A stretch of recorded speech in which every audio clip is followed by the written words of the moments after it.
la chance d'avoir reçu le, le titre d'artiste de l'UNESCO pour la paix. Donc, je me suis penchée sur pas mal de questions touchant à l'humanitaire et j'ai surtout eu la chance de pouvoir travailler avec des personnalités comme Elie Wiesel, Malala Yousafzai, Albert Einstein Guimana, qui sont des champions de la résilience, des grands héros de la résilience, des personnes qui ont été survivants de génocides, Shoah, Rwanda, Malala Yousafzai, par exemple, survivante des talibans. Donc, ces différentes rencontres que j'ai pu faire au travers de mon doctorat m'ont permis d'approfondir cette notion de résilience et le fait qu'ensuite j'ai donné un tour, on dira plus corporate à ma carrière, me permet aujourd'hui d'utiliser ces enseignements de ces champions de la résilience pour les traduire d'un point de vue de l'entreprise, d'un point de vue corporate.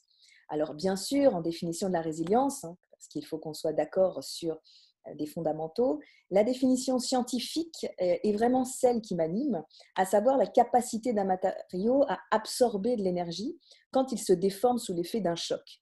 L'idée, d'une certaine manière, ce serait de comment proposer aux dirigeants de pouvoir avoir un domaine élastique plus grand que le domaine plastique, c'est-à-dire de pouvoir proposer que la déformation qui a pu causer une crise comme celle du Covid soit reversible et pas permanente comme le domaine plastique peut peut offrir.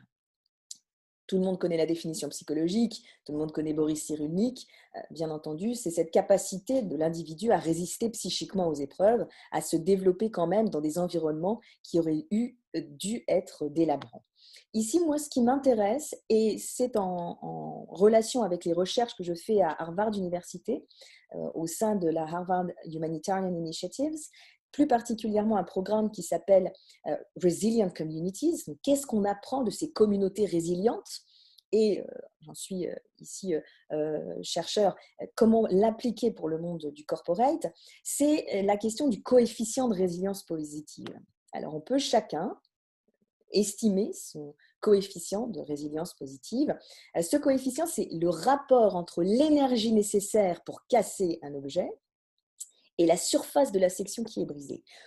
Plus communément, comment j'ai été physiquement, psychiquement, moralement, intimement entamée par ce que j'ai vécu au niveau du confinement, au niveau la capacité que j'ai eue à ne pas être trop exposée aux médias, à ne pas craindre la mort, comment j'ai été exposée aussi à la mort en fonction de comment est-ce que le virus a été plus ou moins proche de moi par rapport aux différentes connaissances que j'ai eues, qui ont pu être touchées. Donc c'est vraiment comment est-ce que j'ai pu montrer une capacité à ne pas me briser face à ce degré d'énergie destructrice. Et on parle de résilience positive lorsque on essaye de considérer l'objet dans son degré d'agilité et de souplesse pour un non-écrasement, on dira, une non-implosion de l'objet sous le choc énergétique. Alors, comment est-ce qu'on mesure ça? C'est très simple. Vous pouvez faire vous-même, d'ailleurs, la démarche, l'expérience. Je vais vous donner les 3 temps de la résilience et j'aimerais vraiment que vous puissiez essayer, d'un point de vue personnel, d'appliquer ce que je vous propose et de vous situer dans les différentes matrices. Premier temps, ça va être le temps du traumatisme. Deuxième temps, temps de l'intégration du choc. Donc, le traumatisme, c'est vraiment lorsque l'impact touche uniquement la paroi, on n'est pas encore dans le temps de la déformation. Ensuite, le temps de l'intégration du choc, c'est par vibration, comment est-ce que l'objet, le corps, l'être commence à se déformer sous l'impact. Et puis, bien sûr, ensuite, le temps de la réparation, s'il y a réparation, reconstitution, et Boris Cyrulnik et les autres champions de la résilience le rappellent, on ne sera jamais le même. Et pour avoir coaché beaucoup de dirigeants dans cette période, j'essaie de leur faire comprendre que recoller les morceaux en faisant semblant que la crise Covid n'a pas changé les choses d'un point de vue humain, d'un point de vue de performance, c'est illusoire. On ne peut absolument pas occulter cette période et au contraire, et on va le voir, c'est faire preuve d'authenticité et de justesse que de montrer en tant que dirigeant la capacité à comprendre ce qui a changé d'un point de vue humain. Donc, au travers de ces 3 temps, on voit une gestion de la résilience de manière différente. Pour le temps du traumatisme, on va voir que la simple capacité de l'impact du choc, je vous montre avec ma main, va plus ou moins être perçue par la personne euh, selon sa capacité à endurer le fait qu'elle ne contrôle pas son environnement. Ici, vous avez 3 cercles qui vont déterminer ce que la personne considère contrôler, influencer et ce qu'elle ne contrôle pas. Ici, je les ai voulus, on va dire, assez égaux. Ce qui est intéressant de voir, c'est que selon votre représentation du monde, et ça dépend bien sûr de notre éducation, de notre culture, de notre influence, de nos rencontres, selon ce que vous pensez, ce que vous croyez, selon vos croyances limitantes, vous allez vous situer sur cette matrice de façon tout à fait différente. Si on essaye objectivement de voir ces sphères d'influence, on voit qu'il y a quand même, au travers de cette crise qui nous a proposé quelque chose d'inédit en termes de confinement, des choses que nous pouvions contrôler objectivement, et vous les avez ici. Comment est-ce que je me sens? Comment est-ce que je pense par rapport à ce qui arrive? Ce sont des choses que l'on peut contrôler. On dit oui, mais c'est inconscient, je ressens de la crainte. Il y a des techniques, et on les connaît, vous les connaissez sans doute, pour travailler la respiration, pour travailler à se calmer, pour gérer tout ce qui va toucher à l'émotionnel. MyFitness, ici, le rapport au corps, comment est-ce que j'ai choisi ou non de travailler ma relation dynamique au corps? Est-ce que j'ai quand même fait en sorte de le faire sortir, ce corps, de le faire bouger, de le détendre, de l'étendre, de continuer à pouvoir lui permettre d'évoluer en termes de mouvement ou pas? Je sais qu'il y a certaines personnes, en particulier dans le monde du coaching, qui ont tellement accepté d'être sollicitées, bénévolement et non bénévolement, qu'ils ont plus passé de temps sur Zoom que de temps de pouvoir faire du sport ou faire des élongations. Et d'ailleurs, on a pu voir à ce propos des maladies liées au confinement à cause justement de ces différentes réunions et ces webinaires auxquels les personnes s'astreignaient par soif et curiosité d'apprendre, qu'il faut saluer, mais qui ont été véritablement à la base de nouveaux dysfonctionnements, de nouveaux mal-être en termes postural, par exemple. Tout ce qui va toucher bien sûr l'hygiène au niveau des mains, au niveau de la distance sociale, donc toutes les barrières qui vont être entre moi et les autres, ça aussi c'est quelque chose qu'on contrôle. Enfin, les personnes avec qui je passe mon temps, et identifier ces personnes, elles me ressourcent pas, elles me vampirisent en termes d'énergie. Et puis, surtout, ce que je fais. C'est vraiment quelque chose qui sont des choses parfaitement contrôlables. Alors, je réponds à Marie-Noël. Ce cercle, effectivement, on retrouve certaines influences que vous citez. Il a été donné par Paul Ekman dans les différentes recherches qui ont été faites au niveau de l'intelligence émotionnelle. Paul Ekman, qui a son centre à Paris, que je vous conseille vraiment de pouvoir connaître. C'est lui qui a inspiré, pour la petite histoire, la fameuse série Lie to Me. Donc, il est vraiment spécialisé pour tout ce qui va toucher la détection des mensonges, tout le travail du micro-muscle au niveau du visage. D'un point de vue théâtral, c'est absolument passionnant, d'un point de vue de communication aussi, lorsqu'on est dans la volonté de travailler son image pour la communication. Et donc, c'est un schéma que lui-même a proposé pour mieux comprendre comment est-ce qu'on a pu gérer justement ce temps du traumatisme. Je continue, ce que je contrôle, ce que je peux influencer. Donc, à partir de ce que je contrôle, on peut imaginer cette influence avec eh bien, mon humeur, ma panique, comment les autres aussi peuvent accepter ce moment-là. Je vais vous donner un exemple. Je suis une grande passionnée de lecture à voix haute. J'en fais beaucoup, j'ai enregistré beaucoup de livres. D'ailleurs, les personnes que j'ai citées, Elie Wiesel, Malala Yousafzai ou autres, j'ai eu la chance de pouvoir enregistrer leurs ouvrages les plus connus.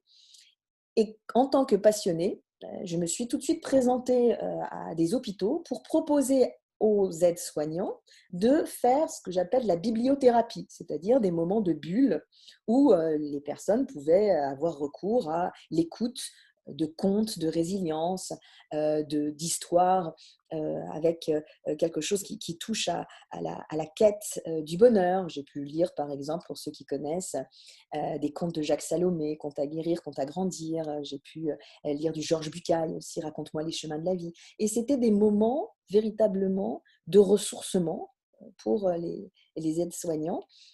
Et pour moi, c'était ma toute petite contribution. Donc, cette influence qu'on peut avoir sur les autres, même aussi minime qu'elle soit, beaucoup de personnes l'ont choisi de pouvoir mettre à disposition, par exemple, certains services en tant que coach pour les causes qui étaient celles qui nécessitaient une intervention dans le cadre du Covid.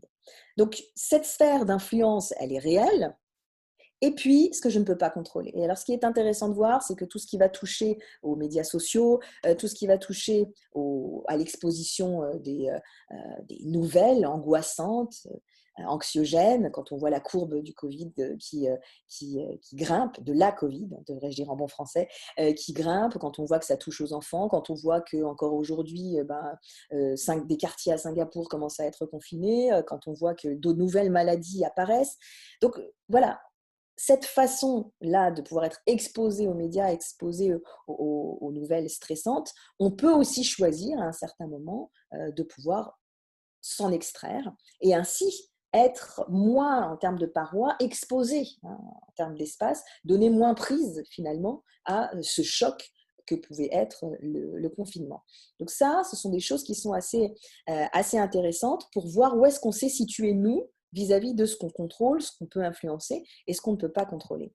Dans le temps de l'intégration du choc, alors là aussi, ce sont des choses que vous devez sans doute connaître.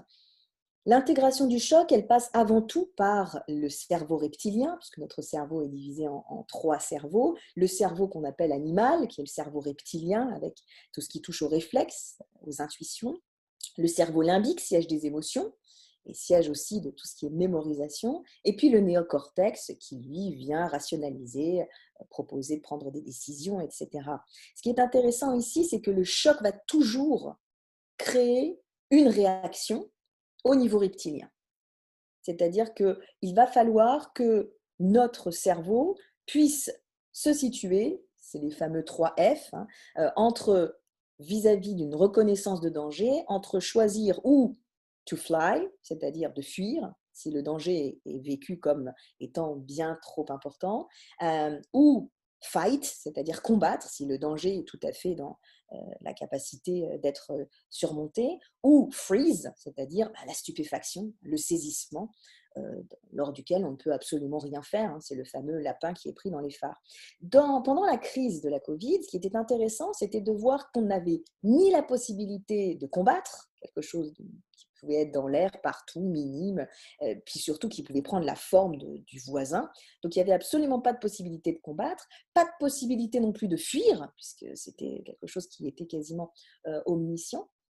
Et donc il n'y avait que cette possibilité de stupéfaction qui s'est lu d'ailleurs dans les yeux de nos dirigeants, parce qu'on était absolument démunis. Mais ce qui est intéressant, c'est que lors de l'intégration du choc, hein, cette intégration qui a créé ce saisissement, immédiatement au niveau limbique, s'est créée l'émotion de la crainte, de on va dire, tout ce qui pouvait toucher à la victimisation, qui est venu, d'une certaine manière dans notre mémoire, nous dire qu'on a été attaqué. D'ailleurs, c'était tout à fait le vocabulaire qui avait été utilisé au niveau de la guerre. On a été attaqué par un prédateur qui n'est pas humain, qui est bactériologique.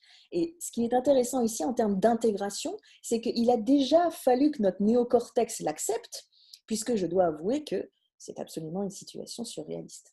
C'est-à-dire que n'importe quel néocortex pur, intellectuel, etc., n'aurait jamais pu, 3 mois ou 4 mois auparavant, alors qu'on se moquait de la réaction de la Chine du confinement, imaginer que ça pouvait avoir lieu en France. Donc ce temps d'intégration, ce saisissement, il a été vécu selon le degré de capacité d'encaissement du choc, selon le degré de douleur qui a été vécu tout au long de la vie. Là aussi, en fait, c'est ça qui est intéressant, c'est de voir que certains dirigeants ont intégré le choc de façon tout à fait naturelle, parce que dans leur vie, ils avaient pu vivre des expériences difficiles Et puis d'autres, au contraire, ça a été quelque chose qui a bouleversé leur vie. Et puis enfin, le temps de la réparation. Et ce temps de la réparation, il se fait, et ça on le sait par rapport aux différents exemples que j'ai pu citer, il se fait par une volonté très humaine de pouvoir se saisir du réel et lui donner un sens. Donc une volonté d'incorporation de cette espèce d'expérience inédite et qui crée le saisissement pour le faire rentrer dans notre référentiel. C'est ce qu'on appelle l'intussusception. L'intussusception qui est en fait le caractère fondamentalement humain de pouvoir s'approprier le monde. C'est quelque chose qui ne peut pas être fait au niveau animal, c'est quelque chose qui propose à l'homme d'être capable de voir, par exemple, un arbre et par la parole, par le geste, de le faire revivre, par le dessin. Donc, il y a beaucoup de manières dont l'homme est capable de pouvoir se saisir, de faire la synthèse de ce qu'il voit. Une fois qu'il a fait la synthèse de ce qu'il voit, d'une certaine manière, il est guéri, à l'inverse, je dirais, de l'exorcisme qui fait sortir avec des mots. Donc, il faut imaginer qu'il y a un moment d'intégration qui doit dépasser justement ce temps d'intégration du choc, où tout d'un coup, je comprends ce qui m'est arrivé. Non seulement je comprends ce qui m'est arrivé, mais je peux le sortir grâce à tout un travail de narration, un travail d'écriture, un travail qui peut aussi être artistique via différents modes de volonté, de résilience. Donc là, je vous ai donné la définition de l'intussusception. Ce qu'il faut entendre, c'est que ce soit des grandes figures de la résilience ou même des dirigeants, beaucoup de personnes immédiatement ont choisi de pouvoir écrire un journal du confinement. L'écriture vraiment sauve. Et dans son livre Mourir de dire, qui est magnifique, de Boris Cyrulnik, lorsqu'il parle de la culpabilité de ne pas dire, c'est-à-dire de ne pas dire la faiblesse qu'on a pu avoir, les peurs qu'on a pu avoir, il montre qu'en fait, l'écriture peut sauver. Et c'est pour ça que tout ce qui va toucher aussi aux propositions d'écriture automatique pour le dirigeant et de la mise en mots, il y a beaucoup d'exercices aussi qu'on fait chez Personnalité où en fait le dirigeant doit se parler à lui-même vis-à-vis de ce qu'il a pu vivre, ce sont des choses qui sont vraiment salvatrices. Alors, ce quotient de résilience positive, pour revenir à lui, il est parfaitement mesurable et vous avez en ligne différents tests que vous pouvez faire pour savoir votre degré de coefficient de résilience positive. Et vous avez par exemple un projet de recherche qui a été fait communément avec l'Université d'Harvard où on vous demande pendant 15 minutes de pouvoir connaître votre attitude pendant le confinement et essayer de comprendre un peu les ressources auxquelles vous avez pu faire appel lors de cette difficulté. Ce qui est intéressant pour nous, c'est surtout de savoir qu'est-ce que cette recherche nous apprend vis-à-vis de la capacité d'augmentation du coefficient de résilience positive. Alors ici, quelques conclusions qu'on a pu tirer. La première, c'est l'agilité émotionnelle. Alors, je m'explique dans l'agilité émotionnelle. Accepter simplement, et pourtant, aux États-Unis, on prend beaucoup j'allais dire, de médicaments pour ça. Accepter aussi d'avoir des moments vraiment d'une grande lenteur, des moments même de dépression, des moments où ça ne va pas. Cette agilité émotionnelle, ce n'est pas parce qu'on ne se sent pas bien véritablement qu'on est mal, si vous voyez ce que je veux dire. L'agilité émotionnelle, c'est reconnaître qu'on peut se dire faible, on peut se dire démuni face à l'incertain, puisque c'est ce qu'on vit, sans que pour autant on ne soit pas en capacité de mener. Et ça, c'est quelque chose qu'il faut comprendre. Agilité, pourquoi? Parce que l'agilité permet en fait de comprendre que peu importe les fluctuations émotionnelles, ces fluctuations renforcent le caractère humain. C'est quelque chose que Tal Ben-Shahar, qui est le grand professeur de Harvard University, le professeur de psychologie positive, celui qu'on nomme le professeur de bonheur, Tal Ben-Shahar utilise cette très belle expression « permission to be human ». Se donner la permission d'être humain. Et ça, c'est quelque chose qui va être fondamental pour renforcer le coefficient de résilience positive du dirigeant. Il est humain, c'est-à-dire qu'il a la capacité aussi de pouvoir aller très mal et qu'il y a des moments dans sa vie où il faut qu'il accepte de ne pas être complètement rentable, de ne pas savoir, d'être démuni et de se présenter comme faible. Et je vais vous dire que pour certains dirigeants qui ont accepté, en termes de communication, de montrer un tout petit peu cette fissure du Superman qu'il doit être, eh bien, immédiatement, il y a eu création d'empathie, il y a eu une volonté de coalition pour aider au niveau de l'équipe. Travailler une communication assertive, là aussi, quelque chose qui est excessivement important, parce qu'il y a incertitude, il doit y avoir clarté, il doit y avoir mot. Parce qu'il y a chaos, il doit y avoir le mot pour le dire. Parce qu'il y a vide, il y a le mot vide auquel on peut s'accrocher. Le mot, tout à fait dans la démarche d'intuition que je mentionnais, le mot vient pour montrer qu'il y a une capacité de prise de conscience du réel et une volonté d'être en prise avec ce réel. Est-ce que cette prise avec le réel, elle va être efficace? Elle ne sera sans doute pas si elle n'existe pas. Donc pour le dirigeant, pour le leader d'aujourd'hui, il est nécessaire pour une augmentation de la résilience positive de pouvoir être clair, juste en termes de justesse et de justice dans sa communication. D'où bien sûr l'assertivité telle qu'on l'a définie, ni hérisson ni paillasson.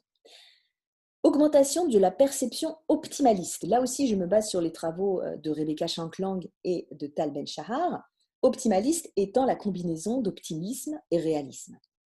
C'est-à-dire garder le cap quant aux médias, quant aux dernières nouvelles concernant la propagation du virus, mais en proposant quand même qu'il y ait une issue positive, qu'il y ait une possibilité d'issue positive. Et ça, ce côté d'optimisme, il est fondamental pour qu'il puisse y avoir résilience, tout simplement. Enfin, beaucoup de coachs prônent la construction de la confiance lorsqu'on revient d'une crise comme celle de la Covid, comme celle du corona. Moi, je dis en fait qu'il faut surtout prévenir les leaders qu'il va falloir pour eux qu'ils déconstruisent la méfiance. Déconstruire la méfiance n'est pas la même chose que construire la confiance. Déconstruire la méfiance, ça touche directement à l'image de pouvoir qu'il dégage. Le mot pouvoir, en particulier en français, est un gros mot, est un mot que personne ne veut. Pourquoi? Parce que c'est un mot qui immédiatement fait penser à soumission, à ordre, à autorité. Et toute figure d'autorité, et on le sait bien encore plus aujourd'hui, toute figure d'autorité est là, d'une certaine manière, pour empêcher. Il faut aujourd'hui dire aux leaders que la méfiance qu'il va devoir s'attendre à défier, c'est une méfiance bien naturelle que toute image de pouvoir renvoie. Et cette image de pouvoir, elle le renvoie pourquoi? Elle le renvoie parce que quelquefois, vraiment au niveau bonnes intentions, je dis quelquefois, cette image de pouvoir peut, par syndrome de l'imposteur, douter d'elle-même. Combien de dirigeants aujourd'hui se posent des questions quand même vis-à-vis des doutes qu'ils peuvent avoir à la capacité de pouvoir savoir où emmener les équipes? Eh bien, s'il n'y a pas un vrai travail de clarification de la communication au niveau physique et corporel, je vous parlais de l'importance pour moi qu'il y a vis-à-vis du corps, s'il n'y a pas une clarté dans la volonté même de présence à l'autre, en termes de qualité présentielle, je suis là pour vous, je ne parle qu'à vous, rien d'autre dans mon esprit ne m'intéresse véritablement que vous. S'il y a simplement une petite voix de perroquet négatif qui, pendant qu'il parle, en fait, il y a cette voix qui lui rappelle qu'il ne sait pas vraiment où amener les équipes, eh bien là, il va renforcer la méfiance. Pourquoi? Parce que les personnes ne vont pas lui donner le bénéfice du doute en lui disant oh, « il se pose des questions, oh là là, il est très professionnel, il ne sait jamais s'il fait bien ». Ils vont immédiatement penser qu'il y a un problème par rapport à ce qui est dit et non pas la personne a des doutes sur lui-même. Donc cette question-là de la méfiance, elle est fondamentale et le leader en conscience, s'il veut augmenter son coefficient de résilience positive, il doit accepter de pouvoir prendre en charge son corps et son image. Pour ce faire, je voudrais parler des KPIs. Alors, un autre champ de recherche à l'université d'Harvard, c'est les KPIs qui existe depuis assez récemment face aux KPIs qu'on connaît, les Key Performance Indicators ou même Key FIs, les Key Financial Indicators. Les KPIs ici viennent parler du comportemental, c'est-à-dire quels sont les comportements que je peux proposer au niveau des collaborateurs comme étant les bons comportements à avoir. Et là, c'est très intéressant parce que, et on touche directement ce sur quoi on travaille chez Personnalité, ce sont les soft skills, les fameuses sciences molles qui ne sont pas dans la fiche de poste. Et combien de dirigeants avons-nous qui nous disent qu'ils sont démunis parce que ça ne fait pas partie de leurs compétences. Ils ont été embauchés pour pouvoir faire preuve d'une expertise et finalement, ils font du babysitting. Ils sont obligés de gérer du relationnel avec la communication. Quand même, la communication, c'est vraiment c'est l'empaquetage, c'est l'emballage cadeau. Ça n'a rien à voir avec le fond des choses. Combien en avons-nous ici à Personnalité ? Et donc, cette question comportementale, elle vient clarifier les choses en montrant dans une fiche de poste que certes, il y a des compétences attendues, il y a des performances attendues, mais il y a également du comportemental attendu. Pour résumer, voici la question centrale. Quels sont les comportements que j'attends de chaque acteur de la matrice et quelle image je souhaite avoir eu égard à ces comportements ? Je vous donne une grille qu'on établit lorsqu'on a un client, où là, on va montrer différentes colonnes avec Learner's Key Competencies, donc les différentes compétences qu'on attend du collaborateur, les indicateurs clés et enfin les références comportementales au niveau des indicateurs. Ce qui est intéressant de voir, c'est que ces références comportementales, elles touchent essentiellement les éléments qui sont cités ici. En termes de compétences, on est toujours sur de la communication, en termes de clarté, et sur de la stratégie. Qu'est-ce que c'est que la stratégie ? J'entends stratégie en termes matriciels, en termes systémiques, tel que Crozier pouvait le définir dans l'analyse stratégique des organisations, par exemple. Et au niveau indicateur, alors, il faut citer le langage, la négociation, l'assertivité, la créativité, l'intelligence relationnelle, toutes ces différentes dimensions sur lesquelles on attend que le collaborateur puisse connaître certaines techniques et puisse développer certaines capacités.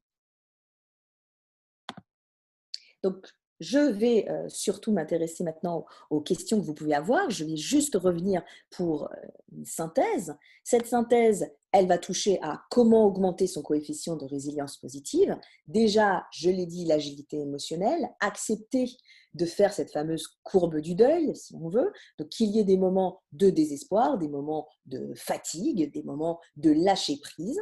Travailler une communication assertive, le fait de se voir en vidéo. Combien de fois on entend le manager nous dire « Ah, je ne supporte pas de voir mon visage ».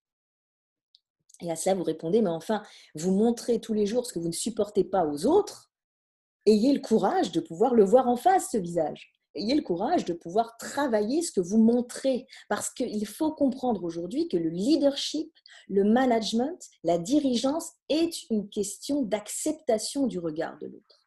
Ce sont des métiers du public. Et quand je dis des métiers du public, c'est des métiers d'exposition au public. C'est pour ça que le théâtre est tellement important dans tout ce qui va toucher la communication à ce niveau-là. La communication assertive, c'est déjà et avant tout de pouvoir se dire qu'à un certain moment, lorsque je prendrai la parole, je dois accepter d'être complètement à vue, comme un acteur est à vue sur scène. Perception optimaliste, j'en ai déjà parlé. Déconstruire la méfiance également. Enfin, KPIs avec 2 pistes de réflexion, la communication, je l'ai déjà mentionné, et la stratégie avec un travail au niveau matriciel sur les définitions du pouvoir, puisque bien sûr, j'ai parlé de la définition négative du pouvoir, qu'on pense toujours être la plus importante, à savoir un pouvoir qui décide, un pouvoir qui emprisonne, mais le pouvoir, c'est aussi un pouvoir transformatif, c'est le pouvoir de transformer, et pas seulement le pouvoir sur quelqu'un. Et cette capacité de pouvoir, c'est aussi la capacité de comprendre stratégiquement dans la matrice de l'entreprise qui a le pouvoir. Alors certes, peut-être que le leader a un pouvoir de représentativité, a un pouvoir de décision, a un pouvoir effectivement de punition, un pouvoir de soumission, mais il y a un pouvoir d'information qui, quelquefois, n'est absolument pas où on l'imagine en termes d'échelle. Quelquefois, vous avez des postes comme des postes de secrétariat, vous avez des postes qui sont des postes clés même en termes d'agents, où vous avez des personnes qui sont au cœur de l'information et qui sont complètement mis de côté au niveau stratégique. Où est l'information dans l'entreprise? C'est quelque chose qui, en termes de stratégie, doit être exploré, en particulier lorsqu'on essaye de reconstruire le narratif du collectif post-crise. Il y a aussi un pouvoir de mise en relation, un pouvoir de réseau. Là aussi, essayer d'identifier quelles sont les personnes qui, quelquefois, sont des personnes qui vont être plus la machine à café que d'autres, qui vont être plus au courant que d'autres, qui vont être des électrons, qui en fait font des ponts entre différents départements et ont des coupes transversales en termes de connaissances et qui décilotent de façon tout à fait naturelle. Pour cela, la cartographie à laquelle nous invite Crozier est vraiment nécessaire lorsqu'on veut essayer de pouvoir réfléchir une stratégie post-Covid. Alors à présent, je suis toute oui par rapport à vos questions.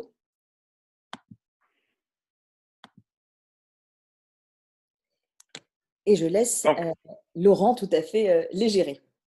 eh bien, écoutez, vous pouvez utiliser donc la conversation, le chat, qui vous est proposé dans Zoom pour pouvoir nous envoyer vos observations et vos questions, parce que je ne doute pas que cela a dû susciter chez vous pas mal de curiosité.